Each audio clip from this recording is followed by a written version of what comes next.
Я приветствую вас, дорогие друзья, уважаемые гости и подписчики моего канала. Всем большое спасибо, что следите за всеми событиями. И, конечно, ждете наши новые встречи с Юрием Дудкиным. Юрий Анатольевич, приветствую вас. Здравствуйте, Александр, рад вас видеть. Друзья, подпишитесь на Юрия Дудкина. Сделать это просто. Ссылка будет в телеграм-канале, точнее, в описании на телеграм-канал, да, Юрия Анатольевича. Да. Всегда рады, как говорится, новым подписчикам там. Здесь тоже, поэтому поставьте лайк нашему сегодняшнему эфиру и напишите, что думаете, тем более, что острейшие темы будем поднимать. И, наверное, начать я все-таки предлагаю с такой достаточно узкопрофильной, но важной темы. Это по вашему профилю, исключительно как человека, понимающего в военном деле. Спецназ ГУР был высажен на крайней северо-западной точке в районе Покровска.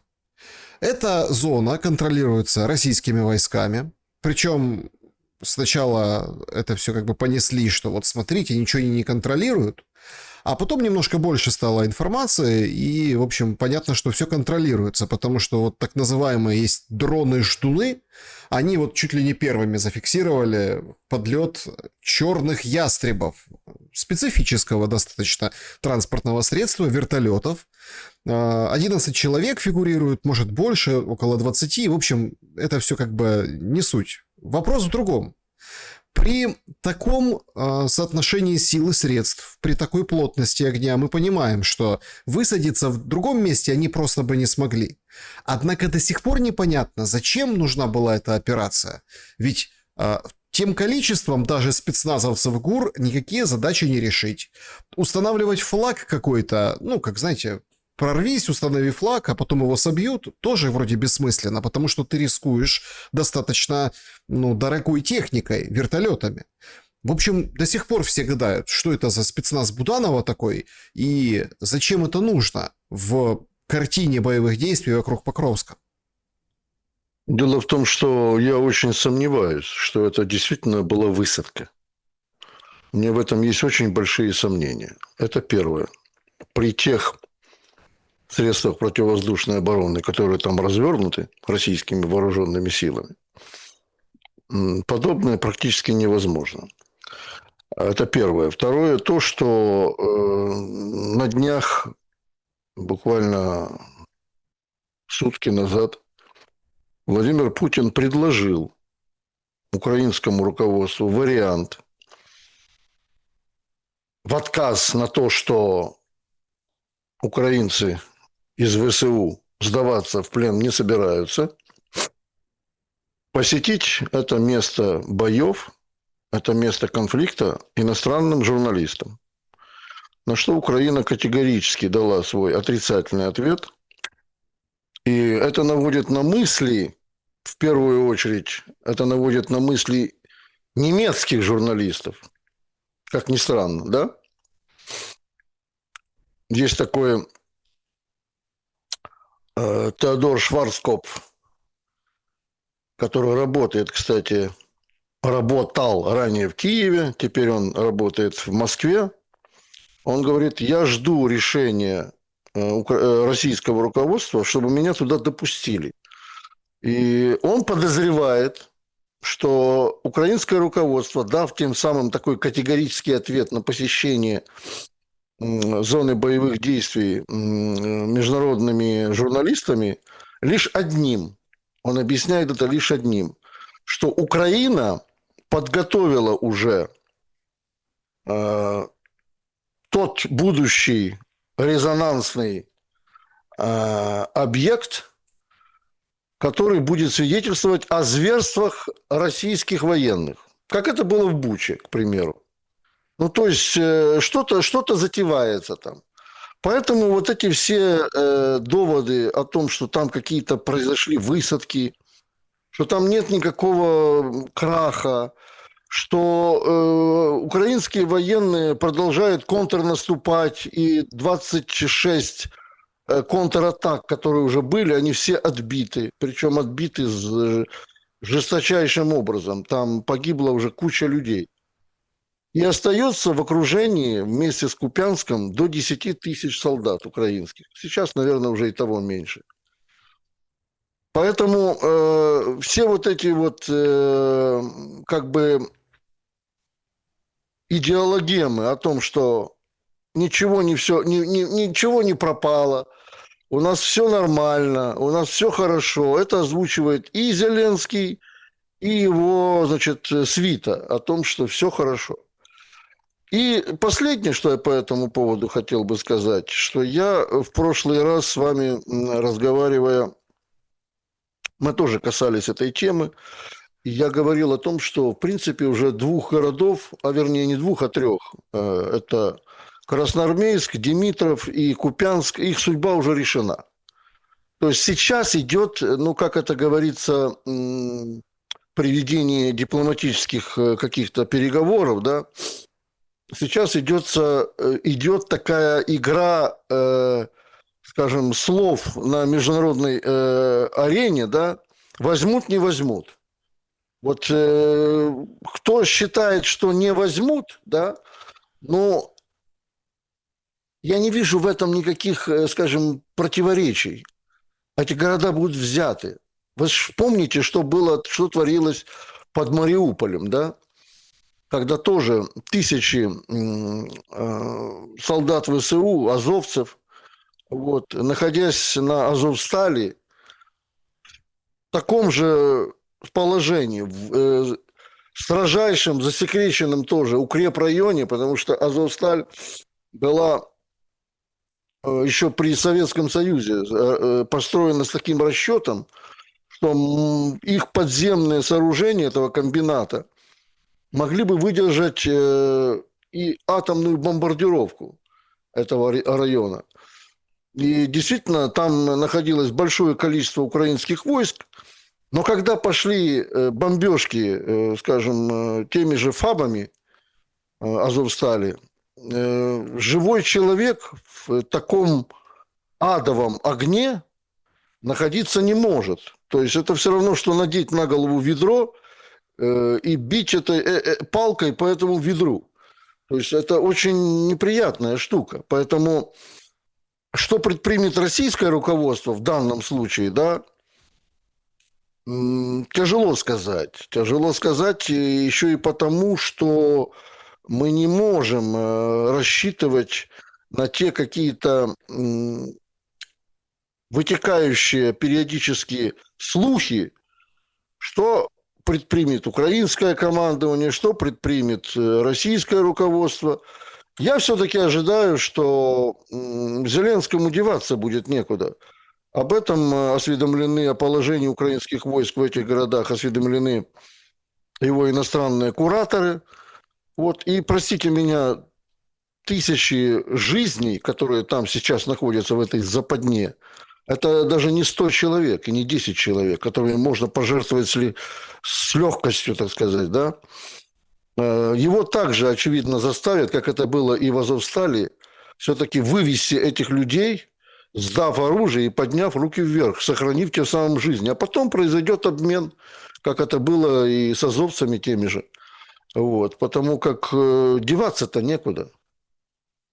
Юрий Анатольевич, ну, вчера прошло совещание, на котором Зеленский заслушал Малюка. Буданова, кстати, не было. Буданов замечен сегодня уже в районе Павлограда, еще одна фортеця. Причем это не шутки, прям есть реальная песня «Фортеця Павлоград».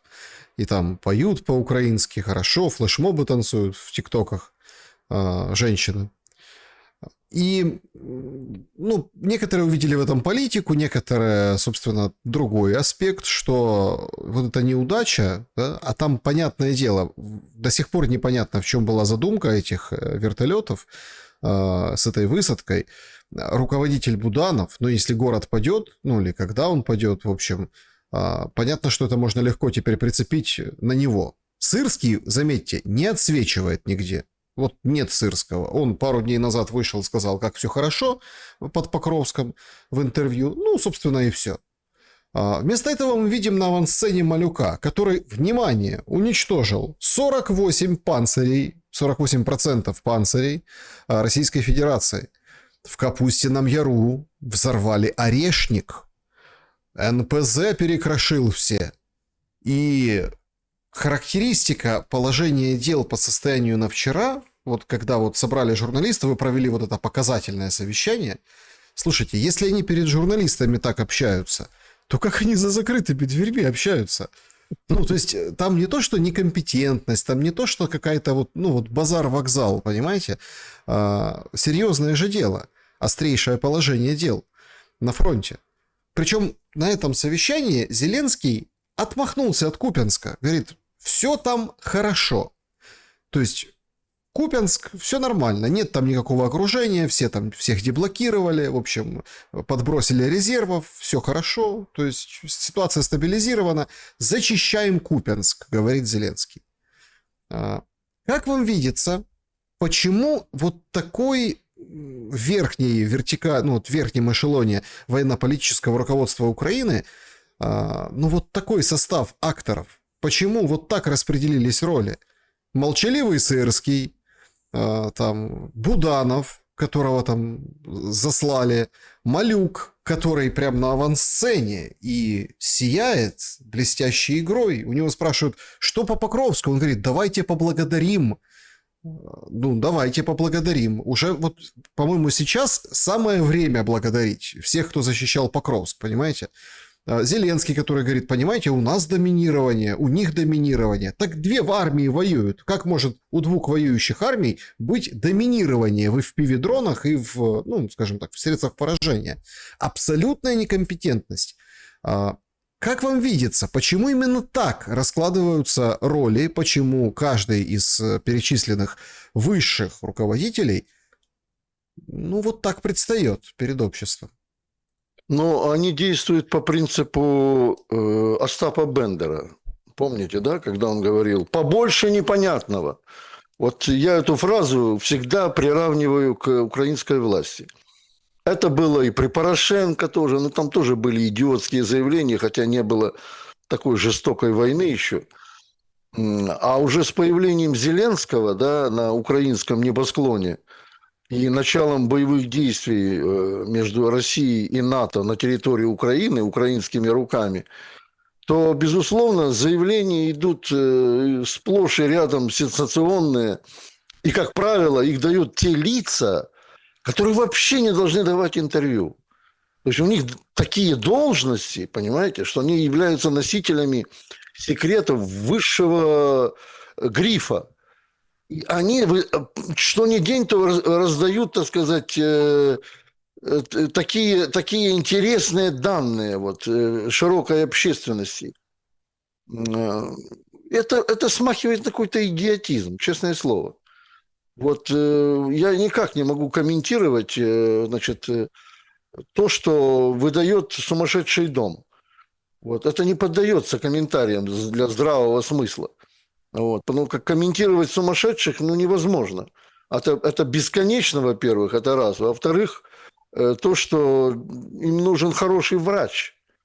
Вот. И этот врач должен выдать не только диагноз, но и какое-то решение, очевидно, хирургическое решение в данном вопросе. Потому как эти лица десятками, тысячами ежедневно убивают украинских граждан. Вот. И они иного пути не видят. Значит, находясь вот в этом фаворе международных террористов, я никак не могу их иначе назвать, они подразумевают под такой вот жестокостью, да, то, что они дольше всего останутся у власти, у этого корыта. И другой вопрос, требуя от Трампа томагавки, дальнобойное оружие, ну даже если не томагавки, дальнобойное оружие, да, и у Трампа, и у британцев те же Storm Shadow, нельзя проигрывать. Вот это же, тем более признавать эти проигрыши. А они на лицо, они явны.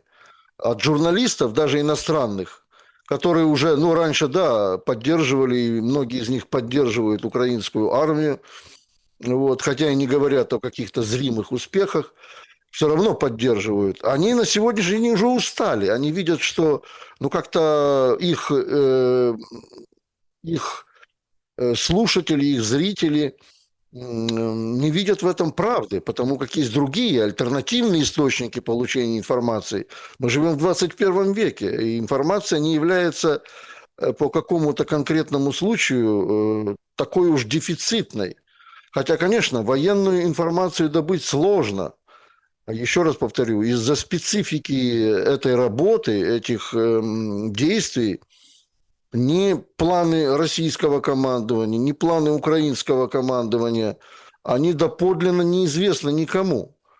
Потому как даже непонятно, будет ли полномасштабная Третья мировая война на сегодня, никто сказать не может. А американский президент уже дал указание министру войны заниматься подготовкой к испытаниям ядерного оружия. Вот. И где это будет, в Неваде или в акватории Тихого океана, тоже никто не знает. Потому как это требует времени, денег и подготовки. То же самое и здесь, в этих котлах. Никто не знает о дальнейшей судьбе этих людей, которые там находятся. Я уверен, что те, кто там находится, все хотят лечь в сырую землю ради вот этой верхушки, как вы ее назвали, украинской, и ради их амбиций.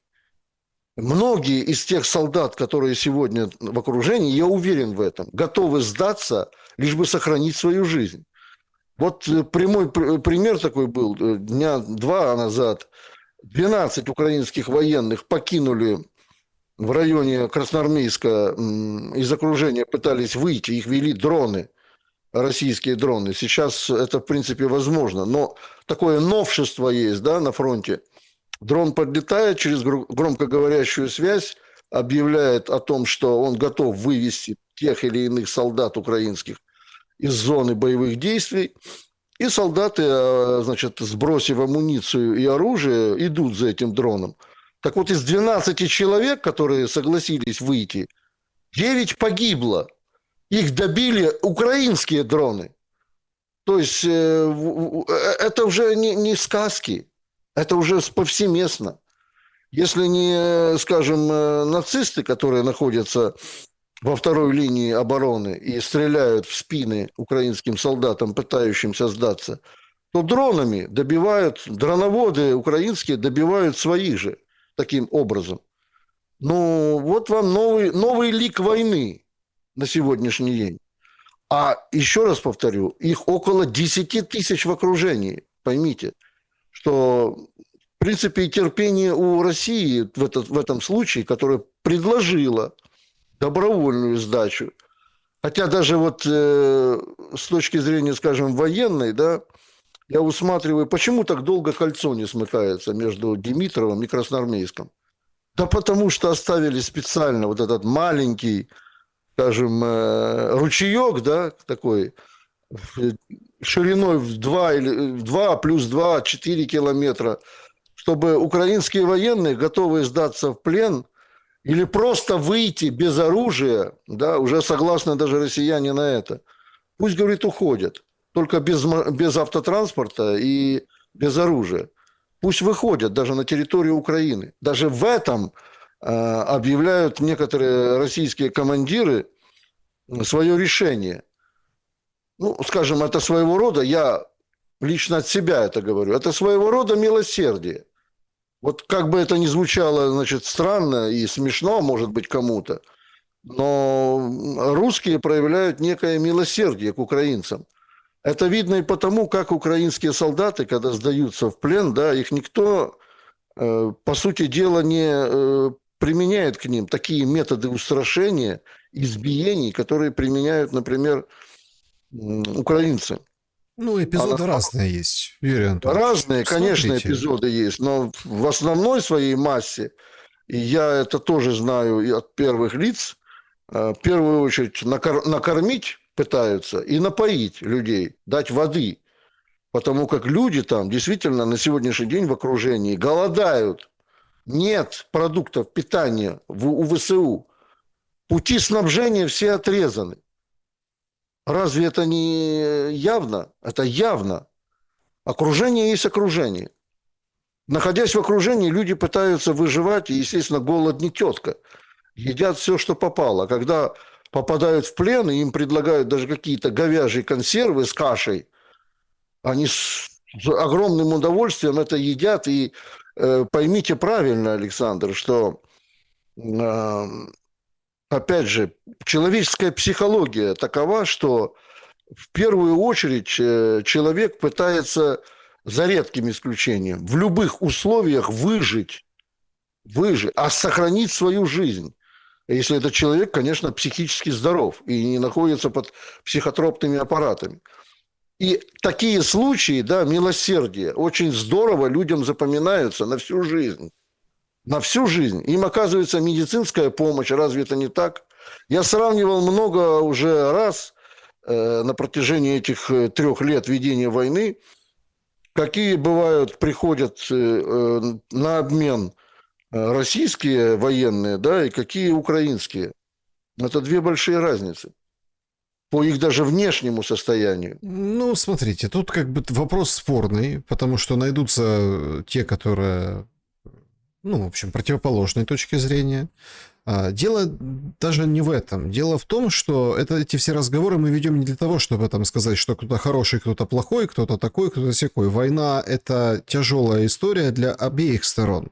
И хватает всяких и везде. То есть, если бы все так было хорошо, Путин бы не обращался к российским солдатам, говоря о том, что давайте-ка, ребятушки, в общем, не нарушайте всех конвенций и ведите себя подобающим образом. Потому что, ну, давайте, это такой момент важный, но он исключительно нами поднимается в свете того, что было предложено экстракшн. Ну, то есть, как на Азов стали? Пожалуйста. Зеленский это все отвергает. Журналисты отвергли, все отвергли. Получается, будет Рубилова. Да? Какими силами, с чем, почему? Неизвестно, да. Я так предполагаю, но это такое исключительно предположение, согласитесь или нет, что нельзя сдавать Покровск. Ну вот нельзя, там же в понедельник коалиция желающих, а они же деньги будут давать, а они же будут оружие закупать, скидываться на покупку оружия Украины. То есть не вовремя, нет этого повода, нет вот какой-то оказии, да, вот что вот раз и можно.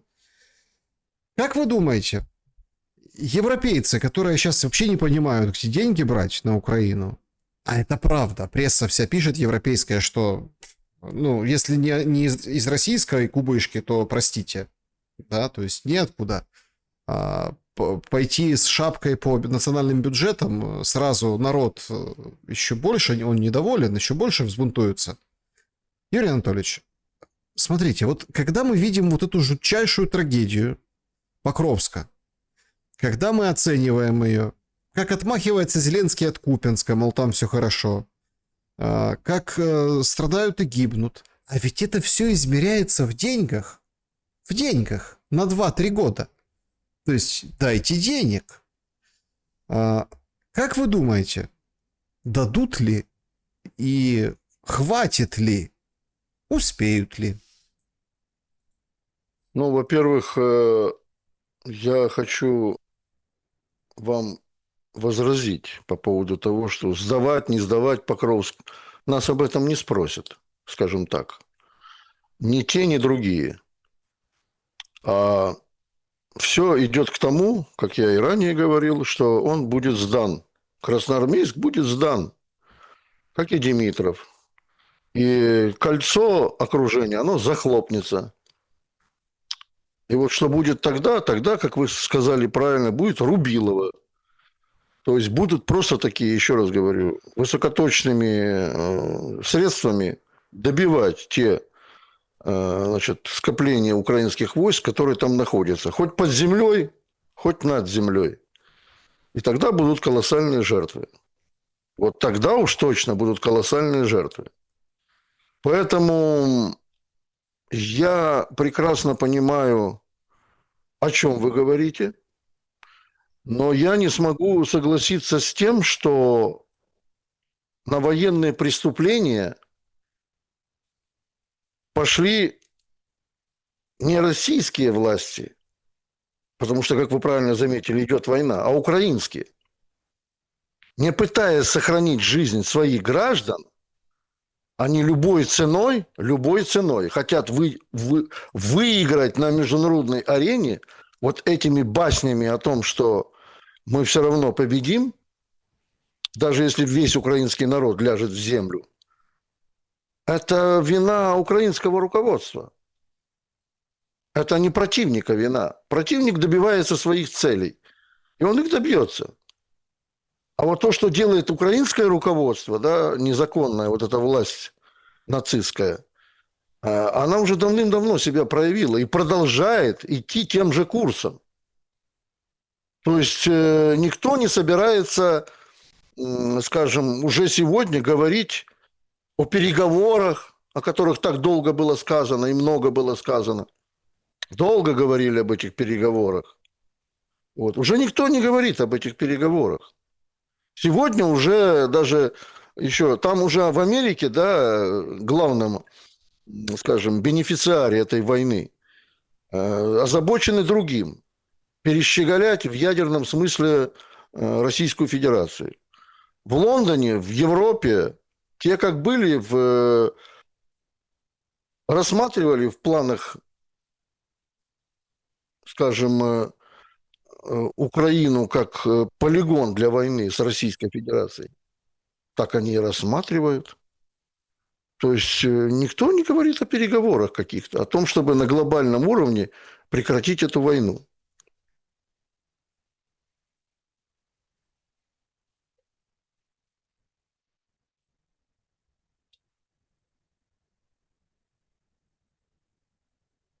Да-да, все в порядке, это у меня села батарейка, не выдержала чего-то.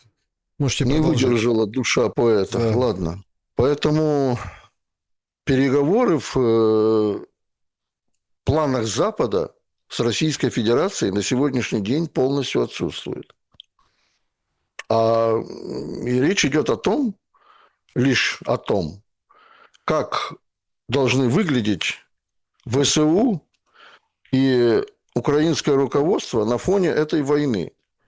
И что им еще подать для того, чтобы они как можно дольше продержались.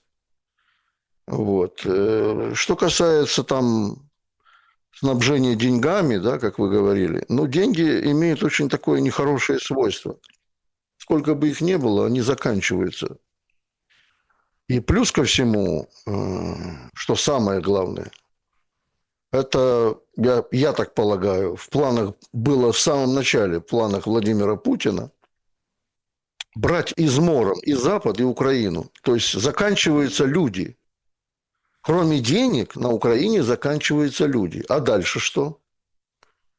Ну хорошо, кто-то просочится, уедет, кто-то в плен сдастся, кого-то убьют. Но дальше что? Как вести войну? Даже теми минимальными силами, с теми минимальными силами, которыми ведет эту войну Российская Федерация. То есть там нет никакой мобилизации, даже частичной, а тем более тотальной мобилизации. Там есть горы новейшего оружия, там есть научные и научно-технические технологии, которые не просто существуют где-то там в конструкторских бюро, а уже запущены в серийное производство. И вот как с этим государством Украина в будущем собирается воевать? Для меня это очень большой вопрос. Ну как, с европейцами, с натовцами. Смотрите. Да не хотят они воевать, Александр. Вы же видите, сколько идет уже разговоров о том, что французы введут какой-то там контингент. Недавно Макрон объявил, что мы введем французский легион, 2000 человек. Потом, когда увидели демонстрацию этого оружия российского, новейшего, да, они сказали, уже все, как в том еврейском анекдоте, уже никто никуда не идет. То же самое и здесь. Ну, вы говорите о том, что они примут участие. Ну, если примут, значит, Великобритания уйдет под воду. Франция будет представлять собой лунный ландшафт. Ну, не вся Франция, конечно, а те военные объекты, которые... Потому что Россия бьет избирательно. Не желая, скажем, европейцам какого-то глобального зла. Но ответка будет. И они этого боятся. западники. Почему, смотрите, почему Украина ничего не боится? Ну вот еще раз. Малюк уничтожил Орешник. На этом совещании это все выглядит как выпрашивание Орешника. Плюс... Александр, очень... это не Украина боится. Вот я еще раз говорю. Мы когда говорим о каких-то решениях, о каких-то заявлениях, мы же не говорим, что это заявляют все украинцы. Мы говорим о власти. Вот эта кучка людей, которые там находятся сегодня в Киеве, да, это они безумны в своих замыслах. То же самое и в Париже, то же самое и в Лондоне, то же самое и в Вашингтоне. Это не страны виноваты, это виновата власть. Потому что ранее, да, в годы Второй мировой, мы были союзниками против единого врага, мирового врага, итальянского и немецкого фашизма. Это было историей зафиксировано. Историю, как вы понимаете, нельзя переписать. Хотя пытаются на Украине это делать много-много лет. Поэтому это решение, вы говорите, Украина хочет. Она не хочет, Украина. Это власть украинская хочет. Ну, смотрите, показывает Зеленский карты. Говорит, вот будут размещать Кому? Орешник. Ну, как, друг другу они показывают. Да. Ну, причем там непонятно. Это ведь тоже парадокс. У России, Украины, у Европы и у США разные карты, жалуется нам Зеленский. Разные, и мы вот сопоставляем там что-то. Кто? И говорит, мне показывают, я видел плохие карты и хорошие карты, говорит Зеленский. Понимаете? То есть тут еще идет какая-то игра, какой-то обман. Причем вполне вероятно, что и Зеленскому тому как бы подсовывают не пойми что. Да, и он действительно думает, что мы такие мощные, потужные, сейчас Покровск-то отбиваем, и Купянск уже все, скажем так, все отбили. Но тут не в этом дело. Он берет карту Беларуси, говорит, 700 километров слепая зона у Орешника, поэтому европейцы, это по вашу душу, как бы подначивая, да, вот подначивая, подбрасывая в костер еще больше хворосту этой войны. Но тут возникает другой момент. Там вот никто не обратил на это внимание, я обращаю постоянно уже который эфир. У него журналистка спрашивает, а если они нас спровоцируют ударить по Орешнику в Беларуси? Ну, это прям святое дело для Зеленского. Это расширение конфликта, вовлечение новых и новых сил. Соответственно, вот он, новый фронт, соответственно, нужно новое вливание, новой помощи. В общем, такая достаточно опасная, огнеопасная ситуация вокруг Беларуси. И эту карту он разыгрывает очень-очень давно. Прям в новогоднем обращении этого 25-го года, уже 25-й год заканчивается, 1 ноября, он там вспоминает Беларусь, постоянно вспоминает Беларусь. Скажите, мы на пороге нового фронта, второго? Я тоже это имел в виду и ранее, что Беларусь будет пытаться втянуть в эту войну всеми способами. Я недавно слышал выступление очередное президента Александра Григорьевича Лукашенко, да? Ну, во-первых, Орешник еще нужно найти, точное место его нахождения определить. Это первое. Второе. Какими средствами пытаться его уничтожить на территории Белоруссии? Это еще один вопрос. А третий вопрос – это то, что у Белоруссии и расположенных на ее территории российских войск есть свои средства защиты по этому поводу. Поэтому говорить о том, что так все у них пройдет гладко в их планах, вообще, мне вот, значит, вот эта власть украинская, да, она марионеточная не только в том смысле, что их дергают за ниточки, и они выполняют все приказы, они еще настолько ничтожны, да, в своей сущности. Они даже не предполагают, ну вот я так просто иногда философствую сам с собой. Ну хорошо, закончится война. Неважно как. Останется, например, там какой-то анклав украинский на той территории, которая сегодня она существует. И что? Они останутся во власти. Их будут дальше рассматривать как самостоятельных, как независимых, самостоятельно принимающих решения. Да, Запад и Соединенные Штаты уже давно, это понятно, интересуют ресурсы Украины, которые она за 30 лет никак не смогла самостоятельно добыть. Потому что жлобилась вкладывать в добычу этих ресурсов собственные деньги, которые когда-то были. Они не интересны Западу, как люди, как личности, да, вот. Их либо уничтожат всех поодиночке, потому что они слишком много знают. И мы знаем немало примеров о том, что бывшие друзья всегда попадали под прицел снайперской винтовки. Ну, это я так образно говорю. Либо будут где-то очень далеко спрятаны, но в каких целях? Западу отработанный материал никогда не нужен. Их просто действительно их уничтожат. Но сегодня стоит вопрос, уничтожать их или нет. На Западе, скажем, рановато этот вопрос ставить, потому как они на сегодняшний день полностью выполняют все конструкты, все решения, которые вырабатываются на Западе в отношении Украины. Полностью. Другой вопрос, вы правильно задаете вопрос, я с этим согласен. Кубышка вот эта с деньгами, да, она не бездонна. Тем более на фоне всеобщего разрастающегося экономического кризиса европейского и финансового в том числе. А вы не забывайте, что в Соединенных Штатах до сих пор еще шатдаун, самый длинный шатдаун в истории Соединенных Штатов, уже больше месяца, где не работает правительство, где принимаются решения в ручном режиме, где нет бюджета. Вот я насчет этого думаю, насчет денежек, да, это для Украины очень неприятные новости.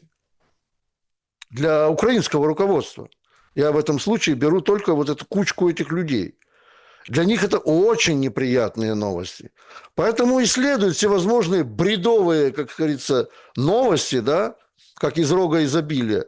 Мы высадили там спецназ, сейчас все они поправят, мы там то, мы там все. Орешник, вот Панцирь. Орешник, Панцирь. Мы сейчас в Жуковском районе. Вот. Мы сейчас с Белоруссией тут разберемся, понимаете? Они уже на Беларусь замахнулись. Ну, батька так и говорит. Ну, пусть сунутся, говорит, пусть попробуют. А я в его решениях, если да, он не сможет отдавать приказы, скажем, тем российским войскам, которые находятся на границе с Белоруссией, с Украиной, да, находящейся на территории Беларуси, то приказы своим войскам верховный командующий Беларуси он однозначно сможет отдать. Какие-то, может быть, даже не глобального масштаба. Понятно, что использовать тот же Орешник или ядерное оружие, находящееся на территории Беларуси, возможно только по решению российского руководства, верховного главнокомандующего. Но на сегодняшний день и Путин, и Лукашенко в ежедневном режиме находятся на связи, потому что они понимают остроту момента. И они обмениваются разведданными между собой о том, каково положение, скажем, вещей и в политике, и в военном смысле. Поэтому, просто нелогичны эти все бредни, а людям, которые маломальски разбираются в политике, которые, скажем, маломальски разбираются, работая журналистами в ходе тех последствий, которые могут быть, они делают соответствующие выводы. Я в первую очередь имею западных журналистов. Потому как и понятное дело, что в каком-то смысле и украинская есть пропаганда, и российская пропаганда, потому что эти две непосредственно страны воюют между собой. Но я обращаю внимание на то, каков тон западных журналистов. Итальянцев, к примеру.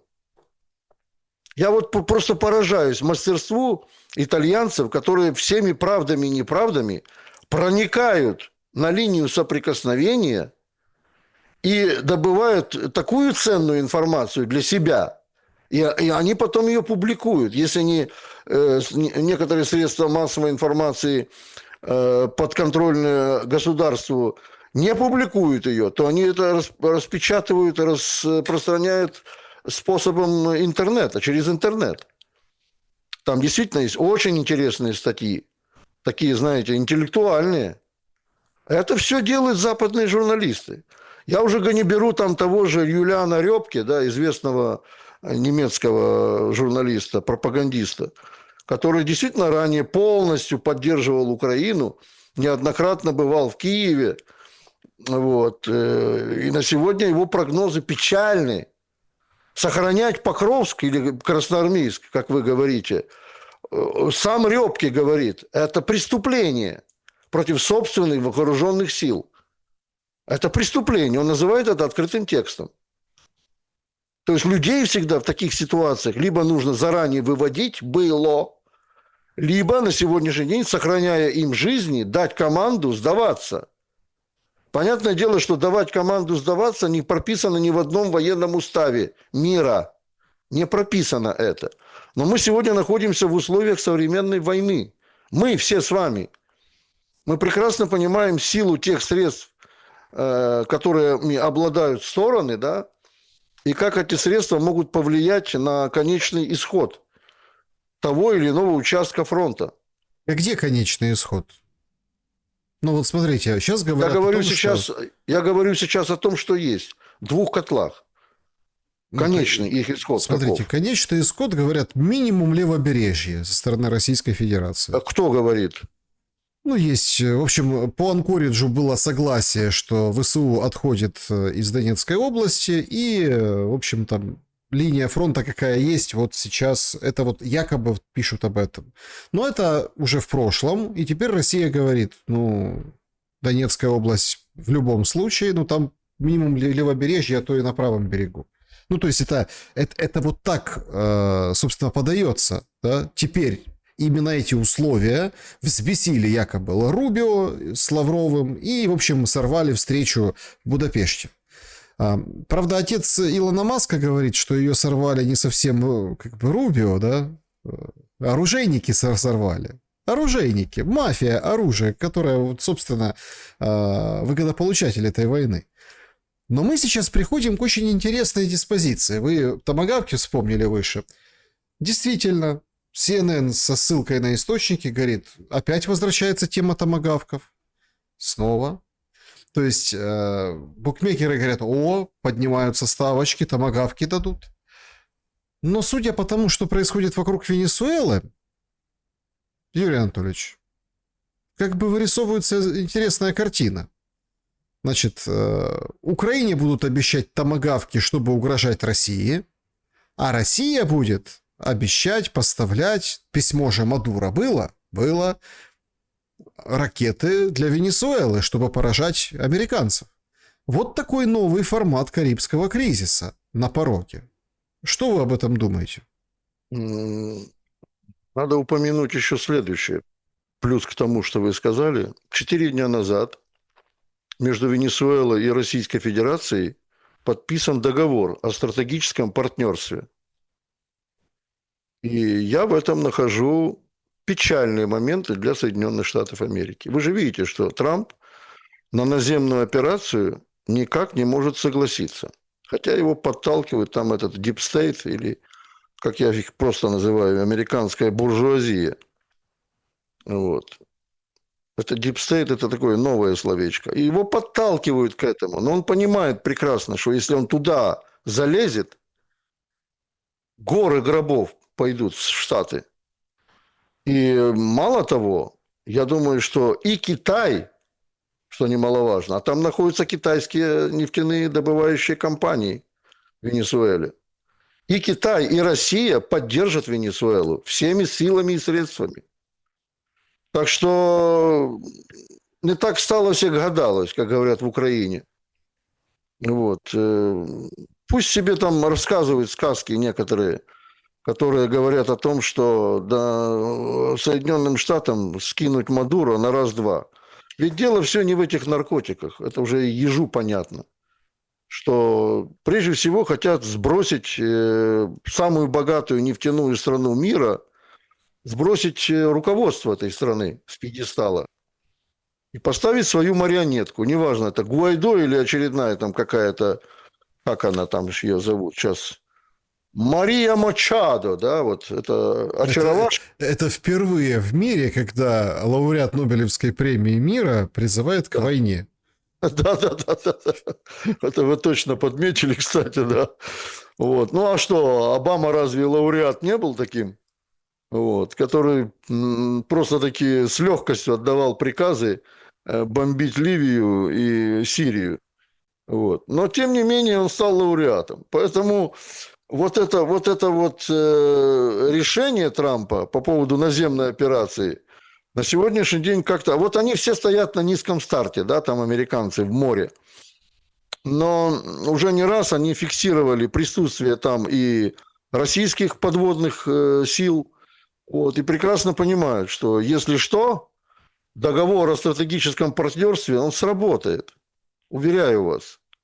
Вот. Пусть мягкой силой, пусть жесткой силой, но он сработает. А мягкую силу я вижу прежде всего в том, что Россия на сегодняшний день снабжает Венесуэлу оружием. О Китае не могу сказать, не знаю таких данных. Но Россия, да, в российских, скажем, некоторых источниках это проскакивает. Причем уже все чаще и чаще. А Венесуэла, как вот казалось бы, да, там есть оппозиция какая-то, как они твердят, но она настолько ничтожна, даже если она есть, что, проходя сейчас всеобщую мобилизацию, народ Венесуэлы ни в коем случае даже не предполагает того, что здесь будут хозяйничать в их стране американцы. Они прекрасно знают историю Кубы, прекрасно знают. И как, и что там было.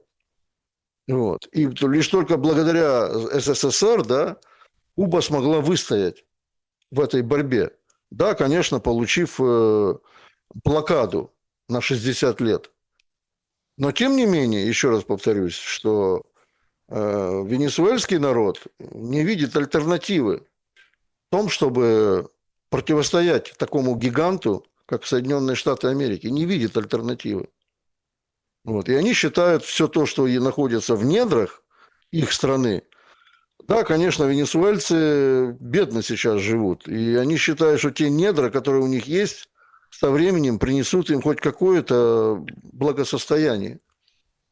И к этому идет и правительство само Мадуро, Николаса Мадуро, который действительно на сегодняшний день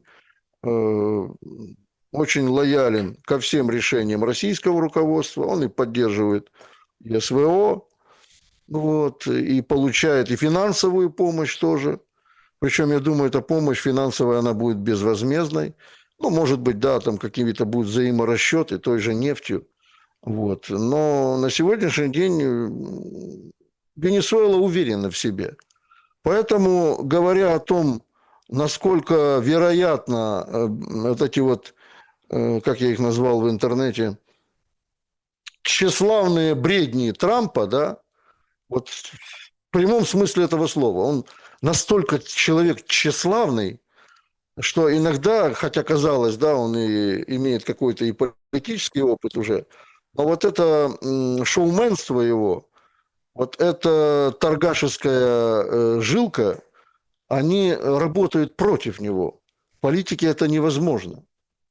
То есть ты должен либо быть со своим народом, своим государством, либо заниматься какими-то другими вещами, но никак не государственными делами. Ну, вы же видите, сейчас все предпочитают быть с чужими. С чужими. Да, да, да, да. А Трамп, он же думает так, что своими сделками, сиделками, сидя там где-то в Белом доме или в Mar-a-Lago, он этими сделками покорит весь мир и своими обещаниями. Вот. Насколько была провальна его миссия в Азии, да, когда он туда ездил, но об этом только ленивый не говорит. Провальная абсолютно. Даже на саммите АТЭС не остался присутствовать хотя бы в качестве свадебного генерала. А немедленно уехал после скромной встречи с Си Цзиньпином. Вот. Она была настолько скромной, что Си Цзиньпин там и глазом не повел. И сказал, у него... Вообще китайцам мне нравится китайская философия, китайская мудрость мне очень нравилась и нравится всегда. Еще начиная с Конфуция. Так вот, Си Цзиньпин сказал четко Трампу, давайте идти рядом, не мешая друг другу. Причем это касалось, конечно, торговли в первую очередь. Но зафиксировали фразу все эту. Давайте идти рядом, не мешая друг другу. И Трампу на это не было что сказать. Ну, потому что он не привык идти рядом и не мешать друг другу. Конечно. Еще одну тему, которую я хотел бы с вами сегодня обсудить, я не могу ее не обсудить. Значит, набирают обороты, ужесточается бусификация. Вовсю уже там разглагольствуют о том, что в Верховной Раде рассматривают вопрос. Короче, мобилизовать надо женщин. Всякие военные эксперты кричат, что ж мы за дебильное решение приняли, молодняк выпустить нельзя было. Теперь вот смотрите, что происходит и где нам брать народ. И в этот момент, в момент лютой дичи, которая происходит в процессе мобилизации, кто-то хвалит, кто-то ругает, да, ТЦКшников. Ну, есть те, кто хвалит на самом деле. Происходит случай в Одессе. Одесса город, единственный, по-моему, город, где памятник Пушкина обнесли этими фанерой. Понимаете? Это прекрасно просто. И начертили руны там эти свои фашистские. Ну, то есть, понимаете, это же Да. это единственное, ну, мне кажется, надо прям экскурсии водить туда. Это додуматься до этого. Это как, это, знаете, это такой этап какой-то деградации, что ли. Ну, вот вообще общественно-духовной. Ну, хорошо, ну ладно, там вы, ну, закройте как-то по-другому. Нет, они кубом обгородили. Там на 7-м километре произошел бунт, который сейчас тоже активно качают, причем активно вливают все новые и новые, скажем, публикации о том, что этих грузчиков, работников складов, короче, мужиков с рынка надо наказать. Выходит администрация рынка, говорит, ребята, мы вообще ни при чем, там просто куча частников, у них куча своих подрядчиков, которые помогают грузить, разгружать. Ну, это рынок, это большой рынок, 7-й километр, Одесса. Причем там не все украинцы, ну, короче, мы ни при чем. Но вовсю обсуждается тема, а давайте разрешим военкомам стрелять, а давайте применять оружие, а давайте паковать, а давайте за госизмену. Кого за госизмену? Причем, очень важно, никто из военкомов не пострадал. Ну, то есть понятно, что их вышвырнули оттуда, но всю злость выместили именно на бусе. Вот его изуродовали. Юрий Анатольевич, это какой-то переломный момент? Или опять все замнут, потихонечку там кого надо накажут, припугнут? Сейчас там власть в Одессе прямая, президентская, СБУшная, Лысак, Кипер. Ну, что там подумаешь, офис президента там рулит, там даже не к кому пойти, никто даже не вступится. Это переломный момент, потому что я говорил, что терпение украинских людей, украинского народа, оно не безгранично. Вот. Но Одесса проявила себя вот таким образом. А разве мы не знаем случаев, когда одиночные случаи, когда в ТЦК уже и ножом шпыряли, и стреляли в ТЦКшников и так далее и тому подобное. И даже на автомобилях их сбивали вот на полном ходу. Это тоже есть эти видео.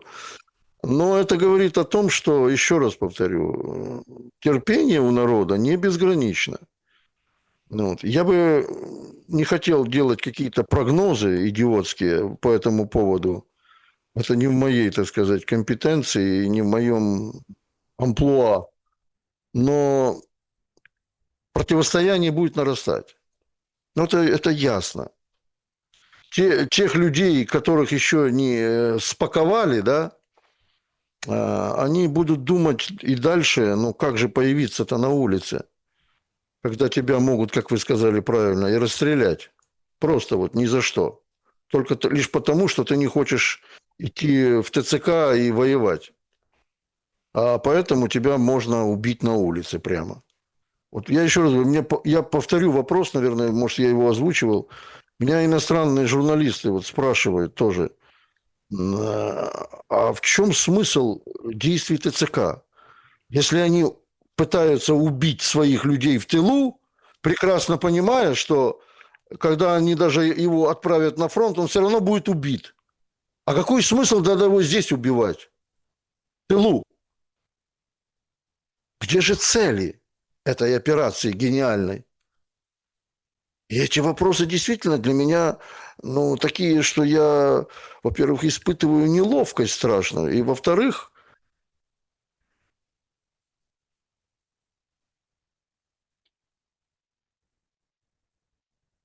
Александр, вы меня настораживаете.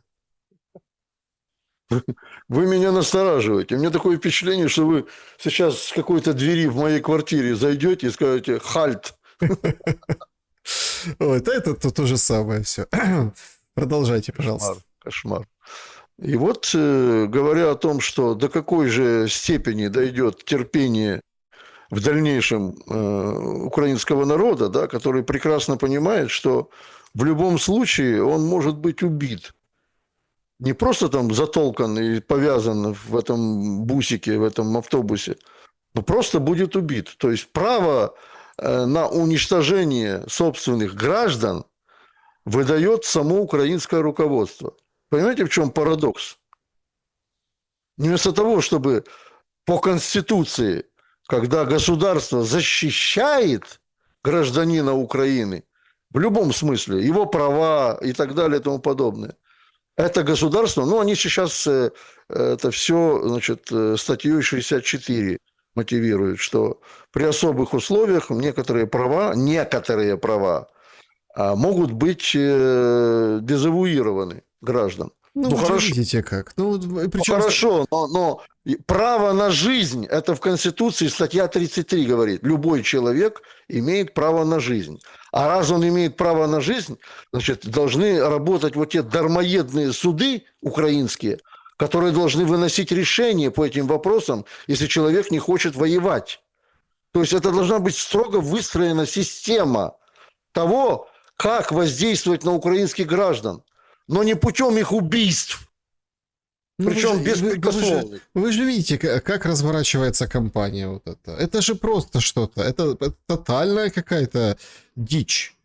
Выходят там всякие османы позывные, всякие там, ну, медийные, да, говорят.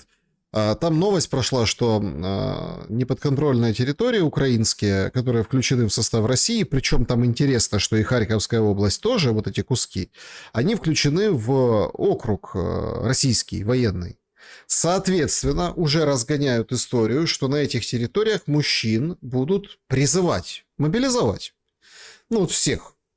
Причем это так на полном серьезе, это разгоняется и называется численность, то есть 50-60 тысяч до 100 тысяч человек на неподконтрольных Украине территориях будут призваны. Мол, бойтесь. И вот эта история, типа, пускай лучше вот эти наши бусифицируют, чем придут кадыровцы и будут как бы вас гнать на войну. Это ведь тоже, ну, работает для кого-то, получается, понимаете? Нет, это не работает, абсолютно. У Российской Федерации, я вам так напомню на минуточку, 25 миллионов мобилизационного резерва. 25 миллионов. То есть, если захочет российское руководство в лице Владимира Путина, как верховного главнокомандующего, и далее вести войну с Украиной, и будет, хотя сейчас его нет, дефицит людей на фронте, русских солдат, российских солдат, то я уверяю вас, каждый здравомыслящий украинец прекрасно понимает, что это разводка пропагандистов украинских в первую очередь. Скорее всего, пойдут те, кто мотивированы, российские граждане, которые будут обеспечены всем необходимым, и вот тогда они придут на фронт. Но не те, кто где-нибудь в каком-то жалком украинском тылу, как может, выживает, и еще их будут пытаться мобилизовать. Ну, это бред, сущий бред. Поэтому представьте себе, вот я тоже иногда задумываюсь, каков будет ужас и моральная подавленность, какая моральная будет у украинских граждан, когда, скажем, возьмут Харьков. Ну, Красноармейск, там, Купянск – это одно. И то уже так растянулось по времени, эти операции растянулись. Лишь только благодаря тому, что россияне не хотят тотально всех там убивать, а предлагают переговоры, предлагают журналистов, предлагают сдачу в плен. Вот. А хотя у них есть все возможности для того, чтобы там сложить головы, до единого человека. Но они этого не делают. А когда падет Харьков, а падет он даже в том случае, когда будет окружен. Я не говорю там о полной, так сказать, водружении российского триколора там на Харьковской администрации. Даже до этого, может, еще далеко. Но когда Харьков будет в окружении, каков будет моральный дух солдат на фронте, а тем более украинских граждан? Какая будет мотивация их в дальнейшем? А еще, если дальше пойти, да, брать там юг, южные города, Одессу, Николаев, вот, ну, а Запорожье и других я уже не говорю. То есть это все уменьшает шансы украинской власти на существование. Они существуют лишь только потому, да, что российское руководство растягивает эту операцию, но не потому, что они так умело этой операцией на территории Украины руководят. Вот в чем смысл. Видите как. А тут предстает все по-другому. Вы знаете, мне два таких момента. Все время, оно, конечно, такое, оно неумолимо. Оно что-то приходит, что-то уходит. Люди приходят и уходят. Некоторые забирают, время забирает людей, и войны забирают людей преждевременно, да. Вот у меня два таких момента, знаете, когда Лукашенко выходит и Протасевича говорит, это мой агент был. И ты оборачиваешься назад, смотришь на эту нехту, на эти протесты, на это все, и как-то вообще просто, ну, как бы абсолютно переоценка происходит. А я хотел бы, чтобы вы два слова сказали вот о чем. О Кучме. Ну, он говорит о том, что дал интервью, говорит, не будет никакой ядерной войны, значит, война закончится, потому что Третья мировая будет ядерной, а этого никто не допустит, короче, не будет. Война все равно закончится, там ядерное сдерживание рассуждает много об этом. И вот его цитата, которую вы, как человек военный, да, должны оценить. Украинские солдаты, которые в 2014 году которых в 2014 году ставили на колени какие-то зеленые человечки, это картина, за которую я до сих пор чувствую жгучий стыд. А он не чувствует свой жгучий стыд, когда проводились совместные парады украинских и российских флотоводцев в Севастополе. Когда, собственно говоря, украинские моряки, а я это знаю по себе, потому что я тогда служил в вооруженных силах Украины, зарплату не получали по 3 месяца. И когда офицер российского флота и офицер украинского флота встречались в определенное время у банкомата, они там все дружили. Никто не считал друг друга врагом. Украинские и российские офицеры дружили в Севастополе.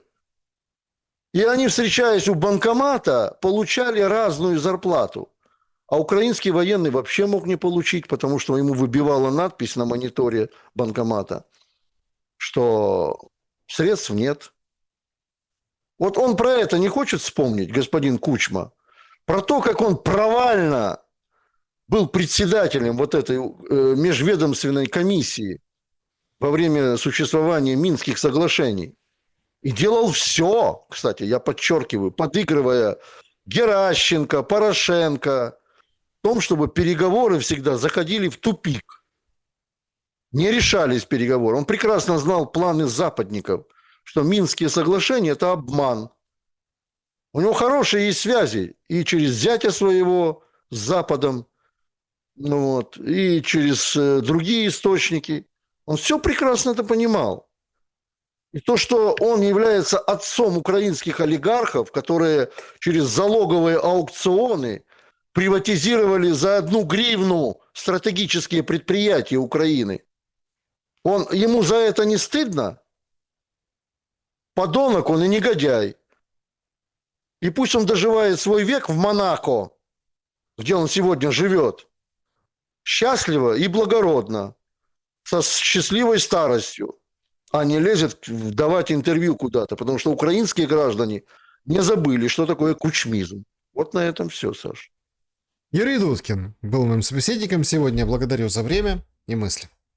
Всего доброго, Александр. До новых встреч. Друзья, берегите себя, наблюдаем за ситуацией, сопереживаем. Пишите в комментариях, что думаете вы. Добра и света, несмотря ни на что. Вот уже в ноябре вкатились. Увидимся.